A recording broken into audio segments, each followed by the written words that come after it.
Mapagyamang buhay po mga kamundo. Ngayon naman po ay aking ibabahagi sa inyo ang tungkol sa mitolohiyang Pilipino maging ang impluensya nito sa ating mga Asyano. Ayon sa lumang kasaysayan, ang mitolohiyang Pilipino at mga kwentong bayan ay kinabibilangan ng mga salaysay at pamahiin hinggil sa mga masalamangkang mga nilalang at nilikha ng mga Pilipino. Ito ay mga paniniwala na mula sa mga panahon bago dumating ang mga Espanyol at ipinakilala ang Kristyanismo. Hanggang ngayon ang paniniwala sa mga Diyos-Diyosa ng mitolohiyang Pilipino at pamahiin ay buhay pa rin sa kulturang Pilipino, lalong-lalo na sa mga probinsya. Sa mitolohiyang Pilipino, si Bathala ang itinuturing bilang ang pinakamakapangyarihang Diyos sa buong daigdig. Ang mitolohiyang Pilipino rin ay halo-halo dahil sa rami ng mga etnikong grupo at katutubo na may sari-saring paniniwala at Diyos-Diyosan.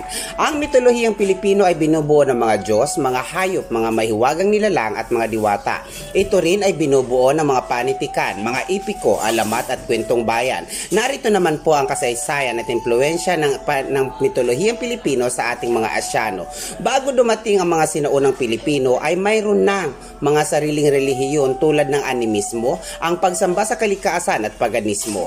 Ang mga paniniwala nila ay inimpluensyahan ng mga Banyaga, lalo na ang mga Indiano, Malay at Indones, at iba pang mga Asyano na lumahok sa pangangalakal. Ang Bathala ang pinakapangyarihang Diyos sa lahat ng Diyos. Siya rin ay kilala bilang may kapal. Dito sa Pilipinas, si Bathala ay may pagkakatulad sa Diyos ng mga Indones na si Batara Guru at ng mga Indiano na si Shiva, habang ang Indianong ipiko na Ramayana at Mahabharata ay sinalin sa katutubong wika ng Pilipino at maraming salin ito sa iba't ibang relihiyon ng mga katutubong Pilipino. Ang mga impluensya na ito ay dinala ng mga nangangalakal o mangangalakal mula sa karatig ng mga bansa noong nabubuhay pa ang Indianong kaharian sa Thailand, Malaysia at Indonesia. Ang mga Diyos sa mitolohiyang Pilipino ay bahagyang dahan-dahan nang nawala sa pagdating ng mga Espanyol at ipinakikilala nga ang Kristyanismo. Ang mga Espanyol ay naging agresibo sa kanilang kampanya laban sa mga katutubong relihiyon na naging resulta sa diskriminasyon sa mga hindi Kristiyano. Inutos ng simbahang Katoliko na isunog o sunugin at itapon ng mga anito ng mga Pilipino at lahat ng mga mahuhuli na sumasamba sa mga anito ay susunugin o kaya paparusahan. Sa modernong panahon ngayon, marami pa rin ang naniniwala. Narito naman po ang ilang bahagi ng Panteong Pilipino o katawagan ng ibang mga Diyos. Lakapati. Ang Lakapati po ay Diyosa ng pagkamayabong. Pati, ang Diyos ng ulan. Lakambakod, ang Diyos ng mga palay at ang paghilom ng mga sugat. Apu-Laki, siya ang pinapaniwalaan na siya ang Diyos ng digmaan, paglalakbay at pangangalakal. Mayari, ang Diyos ng buwan. Lakambini, ang Diyosa ng pagkain.